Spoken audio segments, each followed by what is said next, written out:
আমরা সরকার গঠন করার পূর্বে নির্বাচনী প্রচারণ অভিযানের সময় আমরা আমাদের ম্যানিফেস্টো এবং নির্বাচনী বক্তব্যে অনেকগুলো কথা বলেছিলাম।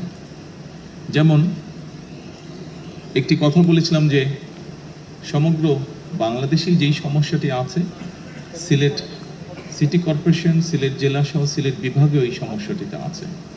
প্রথমে যেই কথা দিয়ে শুরু করেছি যে বৃষ্টি হচ্ছে আজকে, এই বৃষ্টির কারণে আমি যখন এয়ারপোর্ট থেকে নেমে আসছি শহরের দিকে, বৃষ্টির কারণে দেখেছি বিভিন্ন জায়গায় একটু একটু করে পানি জমে গিয়েছে, এবং বৃষ্টি যদি আর একটু বেশি হয় হয়তো এরই ভিতরে অনেক জায়গা আছে যেখানে কিছু জলাবদ্ধতাও তৈরি হয়েছে।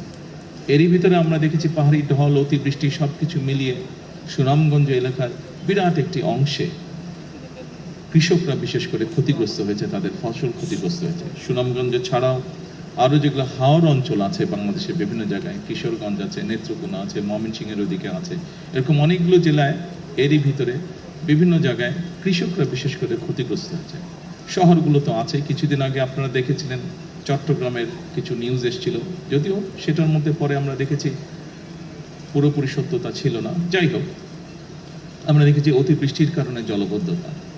এই সকল বিষয়কে বিবেচনা করে এর আগে সবচেয়ে প্রথমে খুব সম্ভবত সচিব সাহেব উনি সিলেট সিটি কর্পোরেশনের নাগরিকদের পানির চাহিদা পূরণ করতে গিয়ে একটি কথা বলেছেন যে যে পরিমাণ চাহিদা প্রতিদিনের পানির, তার অধিকাংশটাই আন্ডারগ্রাউন্ড থেকে ওনারা তুলছেন এই পানিটা, অর্থাৎ আন্ডারগ্রাউন্ড ওয়াটার লেভেল যেটা আছে সেটা ধীরে ধীরে নিচে নেমে যাচ্ছে, অল্প অংশই ওনারা নদী থেকে আনতে পারছেন। এই সকল কিছু বিষয় মাথার মধ্যে রেখে বিবেচনা করে আমরা তখন বলেছিলাম যে খাল খনন একটি কর্মসূচি আমরা দিয়েছিলাম সারা দেশে। এই কর্মসূচির কথা বলেছিলাম এবং সরকার গঠনের সাথে সাথে আমরা এই কর্মসূচিটাকে শুরু করেছি। এই কর্মসূচির লক্ষ্য বা উদ্দেশ্য কিন্তু এই সমস্যাগুলোকে অ্যাড্রেস করার জন্য। আন্ডারগ্রাউন্ড ওয়াটার লেভেল যেটা আছে সেটা শুধু সিলেট সিটি কর্পোরেশনে নয়, এই সমস্যা ঢাকাতেও আছে, এই সমস্যা অন্য অনেক শহরগুলোতেই আমাদের আছে। আমাদের জন্য যেটি একটি বড় সমস্যা হচ্ছে, যেভাবে আমরা মাটির নিচে যে পানি আছে এটিকে যে টেনে তুলছি, এছাড়াও কৃষিকার্যের জন্য একই কাজ আমরা করছি, এটি ধীরে ধীরে একটি ভয়াবহ অবস্থার দিকে নিয়ে যাচ্ছে পুরো পরিস্থিতিকে।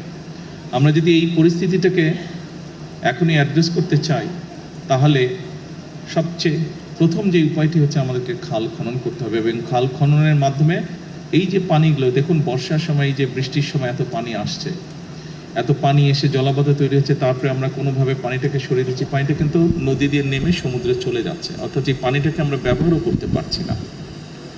কাজে এই পানিটাকে যাতে আমরা ব্যবহার করতে পারি, জলাবদ্ধতাও যাতে না হয়, মানুষেরও কষ্ট না হয়, সেটি কৃষির সুবিধার জন্যই হোক, পানিটিকে মানুষের ব্যবহারের সুবিধার জন্যই হোক, আমরা খালগুলো খনন করতে চাচ্ছি দেশে, যাতে আমরা অতিরিক্ত যে পানি থাকবে সেই পানিটাকে যাতে আমরা ধরে রাখতে পারি এবং প্রয়োজনের সময় আমরা সেটিকে মানুষের প্রয়োজনে আমরা ব্যবহার করতে পারি।